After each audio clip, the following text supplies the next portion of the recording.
छुप के सीने में कोई जैसे सदा देता है, शाम से पहले क्षमा डर की जला देता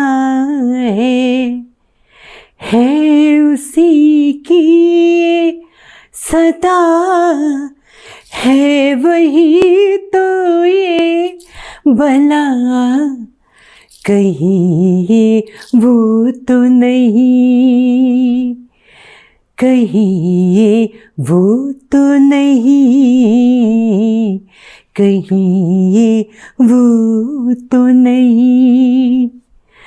जरा सी आहट होती है तो दिल पूछता है, कहीं ये वो तो नहीं, कहीं ये वो तो नहीं, कहीं ये वो तो नहीं।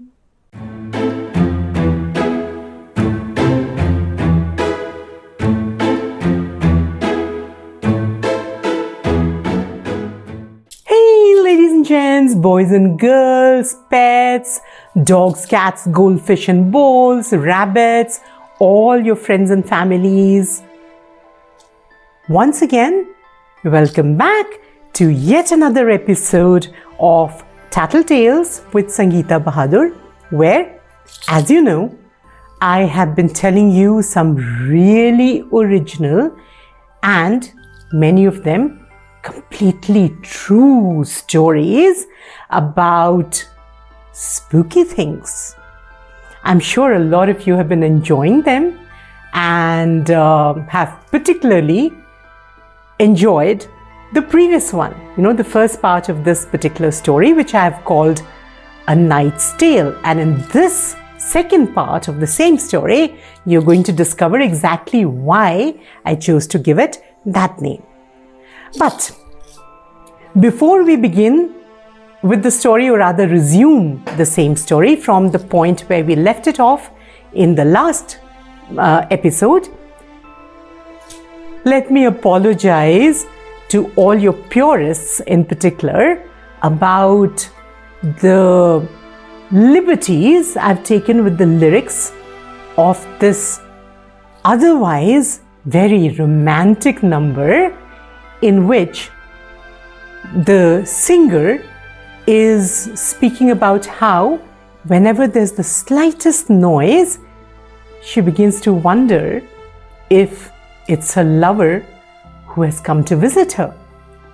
I took the same song, just changed a few words here and there to give it a totally different character. A character of apprehension, a little bit of fear, and an anticipation that is not a happy one. So, for those of you who love the song in its original form, here is my apology, Dil Se. But for those of you who don't know the song at all, let me assure you that along with being a stupendous storyteller, I also happen to be a sort of poet, and I have managed to change the lyrics just a little bit to give it the exact tone that I wanted. Those of you who've read my previous books, the 4-book series called Carl, would probably remember how one of the characters in the story speaks only in verse. So if I could write long dialogues in verse form, changing a few words here and there and changing the lyrics a little bit to make it suit the theme of the story is no great shakes, right? So now that we've got it clear, we'll get on with the story. I'm sure you're all dying of curiosity to figure out what happened to these 4 intrepid young beautiful girls who decided to go to a stranger's house for a party just because they were hungry and they thought a 70-year-old man was safe.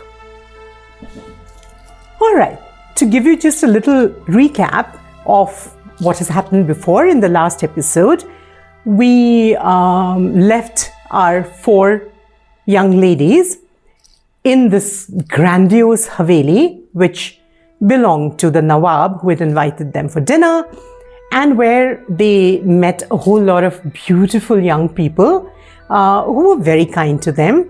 And when they saw the bedraggled state in which these girls were because of the rain and the mud and, like all the disasters they had encountered in the kitchen earlier that evening, they were offered fresh clothes, a towel to dry themselves in, and at the last minute, our main protagonist, the one who's telling the story, felt a strange reluctance to change out of her wet and muddy clothes into the beautiful sharara and kurta that she had been lent by one of the young ladies who was present already in that party. And however, she got over it because her friend decided to just pull her in, and they were, the moment passed and she was okay with it. So now from that point onwards, let's figure out what happened. Feeling gratifyingly dry and dainty in our new outfits, we rejoined the young crowd and were rather taken aback by just how delightfully fascinating they appeared to find us. Within minutes, they had us chattering 19 to a dozen as they urged us to try tempting morsels of delectable food, plied us with glasses of heady wine, and involved us in silly parlor games. The guys, who looked more irresistible by the minute, flirted outrageously with us, and we flirted right back, giddy with the romance of the unforeseen evening. I was only half aware of the other 3. Tula by the window, gazing adoringly up at an Adonis in white. Mishri, huddled over a game of cards with a bunch of guys and girls who seemed to have walked straight out of the pages of an Indian version of Vogue. Ria, giggling as she clinked her umpteenth glass of wine with a cat-eyed charmer who was focusing on her with an intensity that made me feel mildly envious. For my part, I laughed and chatted and danced with a succession of gorgeous young men with warm hands and warmer eyes, tripping on alcohol and the sexual energy sizzling around me.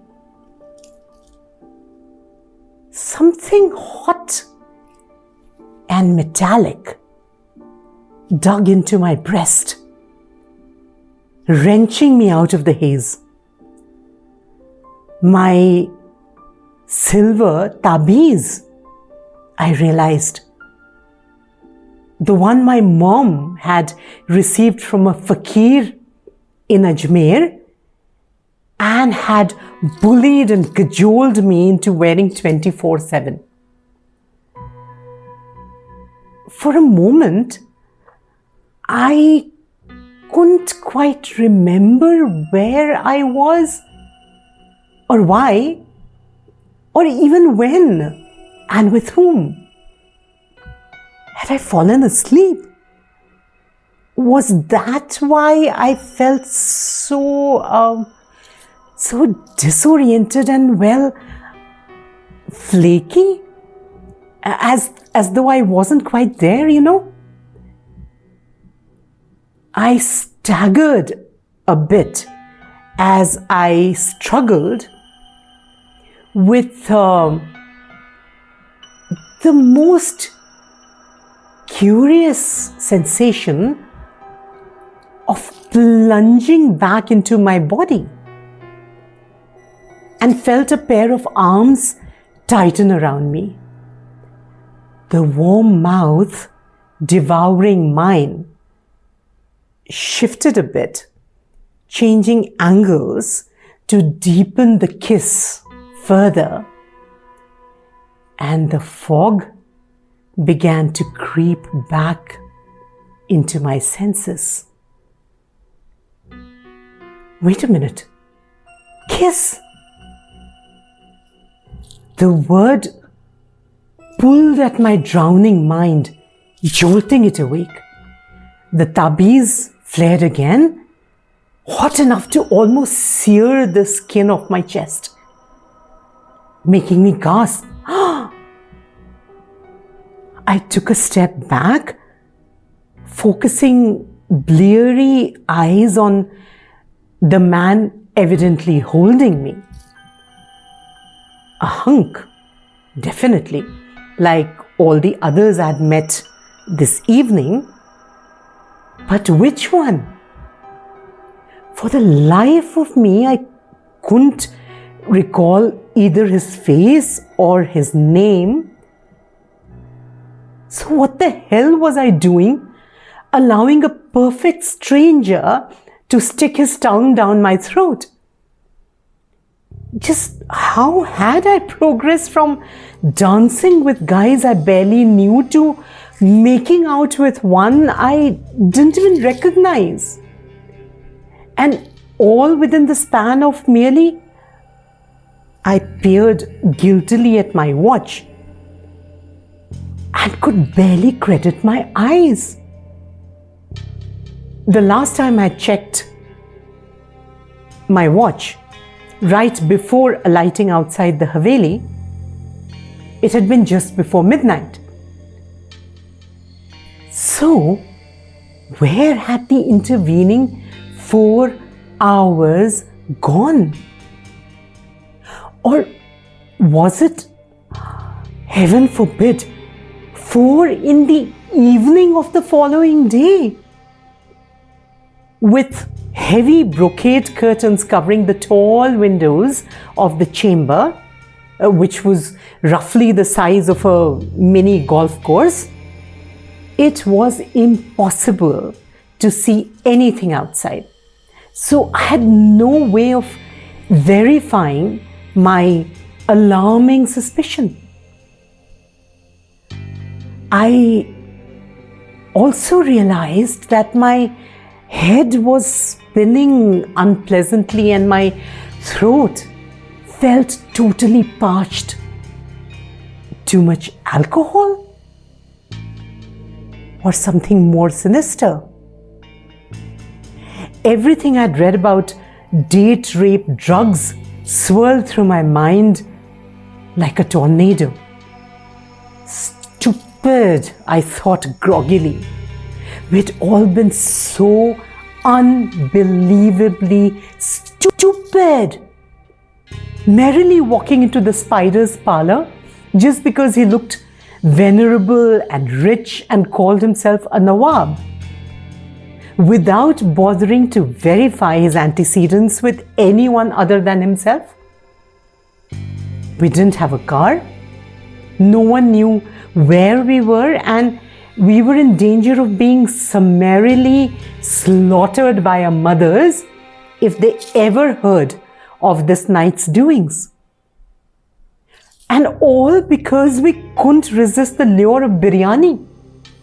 Self-disgust coating the back of my tongue like bitter medicine, I tried peeling myself away from my current kissing partner. Had there been others? I wondered in dismay, and heard him murmur a passionate protest. Suddenly, though, the bubble of soothing, unnatural, now that I came to think about it, silence around me began to disintegrate. Other sounds crashed into my awareness. The sound of raised voices, of something heavy crashing to the floor, the tinkle of glass shattering, and a sort of furious caterwauling that sounded suspiciously like Mishri's. There was also a deep-throated, subsonic snarl reverberating in the background that raised the hair on the back of my neck. The tabeez flared again, goading me into wrenching myself away and turning around to investigate the scenario. There she was, militant Mishri, right behind me at the other end of the artfully lit, cavernous chamber with its deeply cushioned sofas, stained glass tables, and jeweled carpets. Red-faced, disheveled, and wild-eyed, she appeared to be fending off a group of guys, about a dozen by my count, while others stood sneering in a loose circle, making no attempt to intervene. I even recognized some of them from our initial giddy, giggly hour. Sophisticated young men I then thought the soul of wit, gallantry, and charm. Now, they looked more menacing than debonair in the dim light that somehow had gone from warm to cold. What on earth was going on? Had she fought with someone? Angered one or more of them by rejecting their advances, perhaps? And where on earth had all the girls disappeared? Hadn't there been a million of them swishing elegantly around the last I remembered? Shaking off my partner's restraining hands, I pushed my way to Mishri's side and grabbed her arm, hissing warningly at her. She turned quickly to look at me with eyes brimming with hot, furious, frightened tears. "Buddy, thank God," she began, voice fraying with strain. They just won't let me.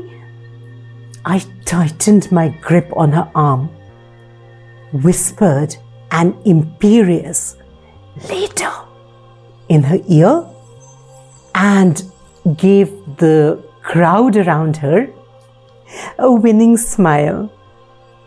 "Oh dear," I exclaimed artlessly in a breathless little girl voice, fluttering my lashes and hoping it would do the trick. "I'm so sorry, folks.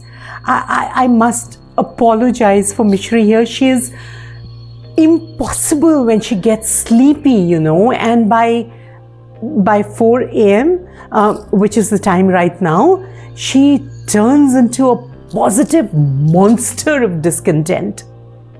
I'd better take her home right away.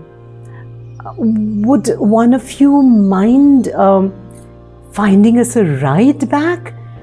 The Nawaab did promise." The group ignored me, pressing in on us. Was it my imagination? I wondered uneasily.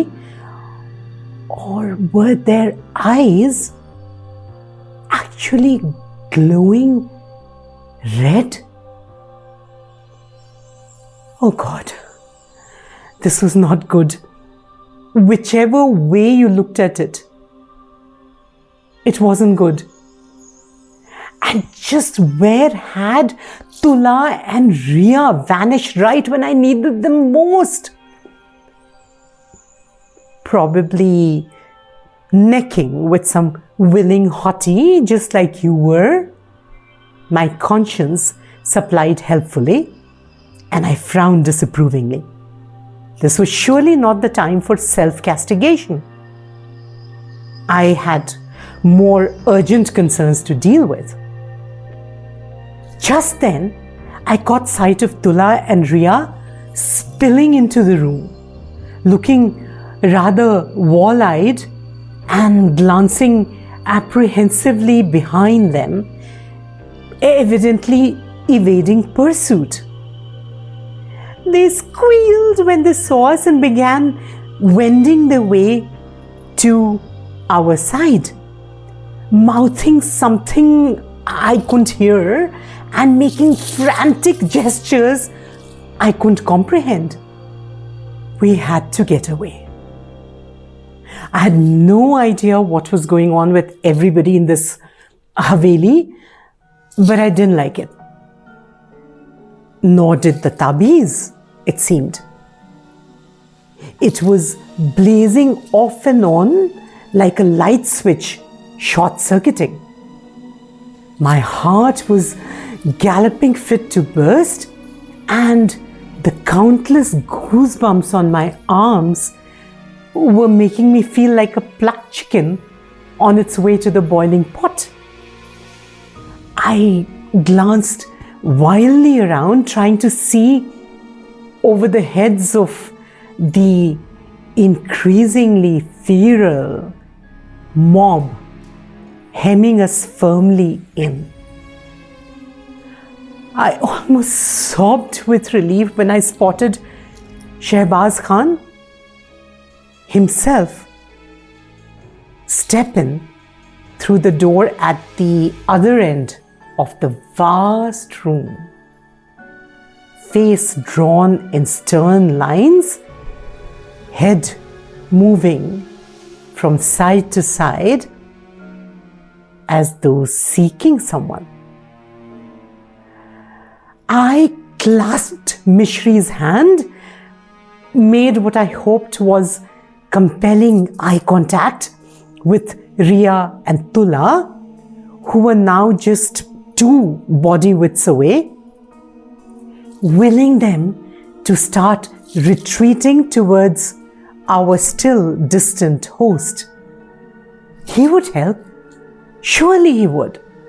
He'd assured us he'd see us home, hadn't he? I opened my mouth to call out to him and heard Riya yell, "No, no, Pari, don't ask him for anything. Don't ask anyone here." I stared uncomprehendingly at her. What the hell did she mean? Don't ask him for help? How else did she expect to get out of this place? He was the one who had invited us here, so he'd obviously have to be the one to put an end to this insanity. I decided to ignore that silly advice. Till I happened to glance at Tula. She seemed to be scared witless, her eyes wide as saucers in a deathly pale face. "Look at their feet, Pari!" I heard her gibber as she made urgent stabbing motions towards the floor. "Their feet!" I looked as startled as I was mystified. Well, they were barefooted, all those gorgeous guys. How come I hadn't noticed that before? But surely that didn't amount to indecent exposure. So, what on earth did Tula? Then it hit me. Their feet were backwards, heels in front and toes behind.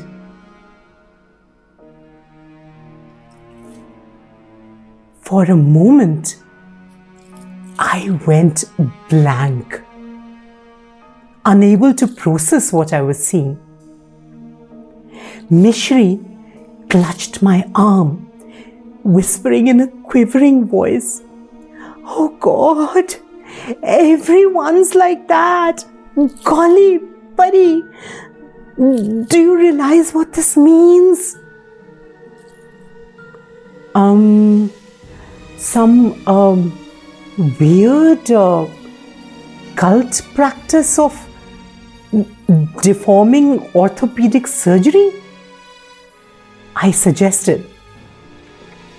My last handful of rationality fighting to keep the cresting terror at bay.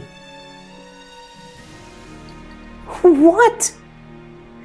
She began to laugh hysterically, and that scared me more than anything any of them could have said. Deforming surgery? Is that what you think? These are jinns, you monumental moron. We've got ourselves trapped in a house of jinns. Has no one ever told you about their feet? Everything went ballistic at that point. Suddenly, Shehbaz Khan was right there in the midst of the ravening horde ringing us in. He was barely recognizable now as the benign aristocrat in the roles. Trembling and screaming, we dug fingers, nails, and probably a few teeth into Atula, too petrified to move, dragging her along towards the door that seemed to recede further with every stumbling step we took. A hair-raising symphony of growling laughter followed us. Scarlet-eyed monsters, stripped of their human masks and led by our erstwhile host, pursued us down a twisting serpentine passage which seemed malignantly alive, throwing every conceivable obstacle in our stumbling path. We knew we were lost. There was no way on earth we were going to outrun a host of salivating jinns, hungry for possession, who were playing at chasing us till they tired of the game. Just then, the tabeez heated up again, reminding me of its presence. Desperately praying it would do something, anything, I reached inside the neckline of my borrowed kurta. In a moment of epiphany, I suddenly understood the reason for my strong, though brief, revulsion to these clothes. And I grabbed the amulet. Ripping the gauzy material in my frantic haste, I pulled it out and shoved it into the faces snarling in our wake. A blinding golden light seared my retina, and for a few seconds I could see nothing at all, including my friends. I could feel them with me though, could hear their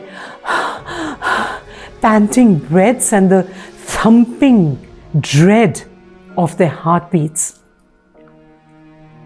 The next second, I felt myself propelled forward, shoved with such force that I went sprawling face down. I realized in panicked amazement the cold, soggy grass outside the mansion. Ria, Tula and Mishri lay hyperventilating around me as though shot from the mouth of a cannon. And in the eerie pewter of approaching dawn,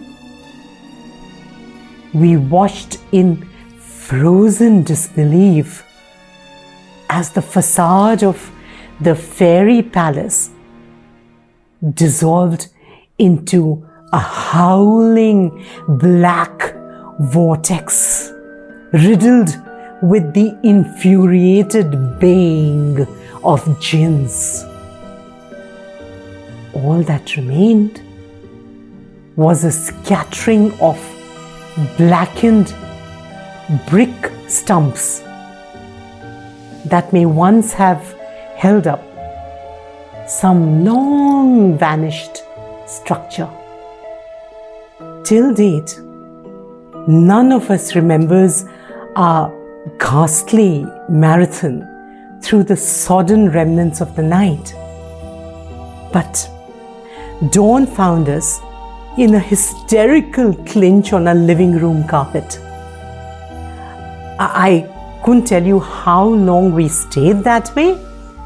Our arms around each other, our teeth chattering like a percussion orchestra gone mad, and our bodies shivering as though we had the ague.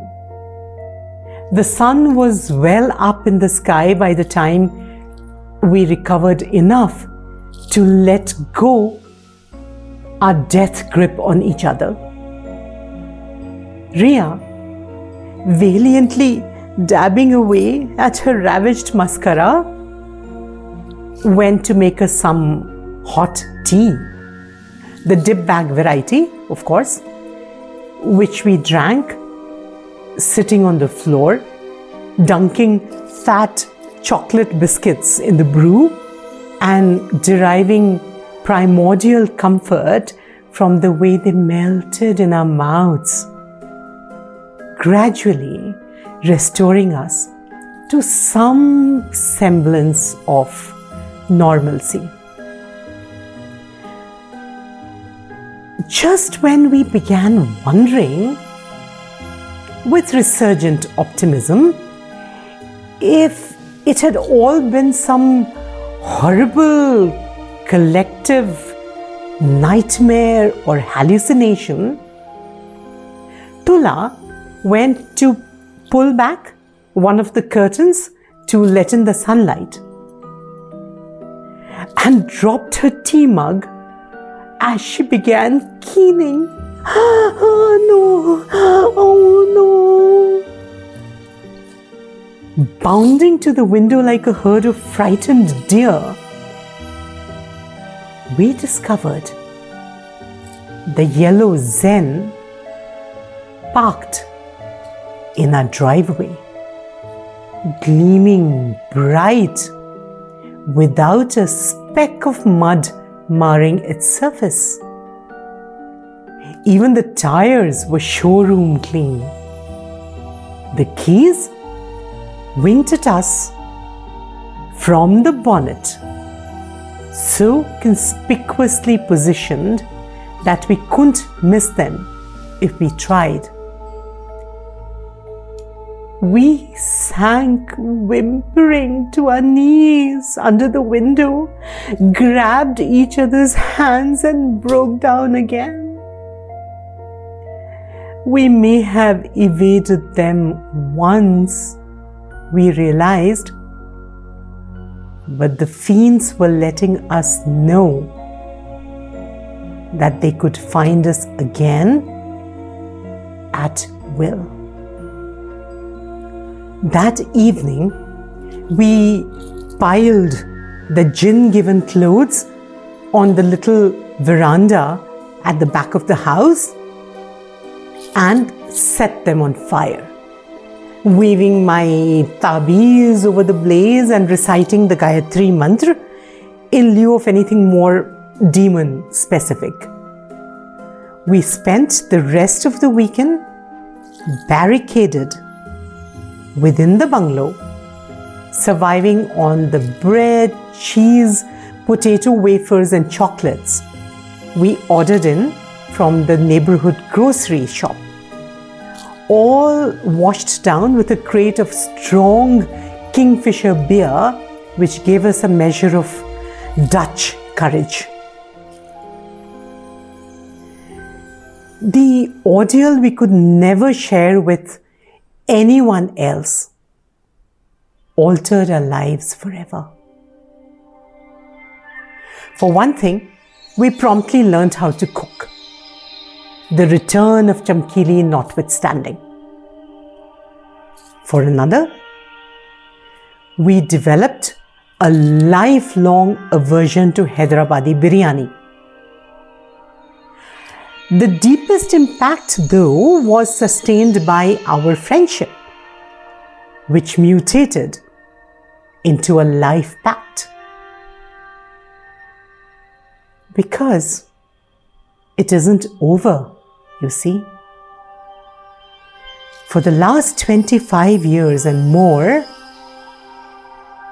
through the night of every third Friday of July, like today, and that first one, a scarlet-eyed Shehbaz Khan, malicious, sly, and imploring by turns, prowls our doorstep in the blinding rain.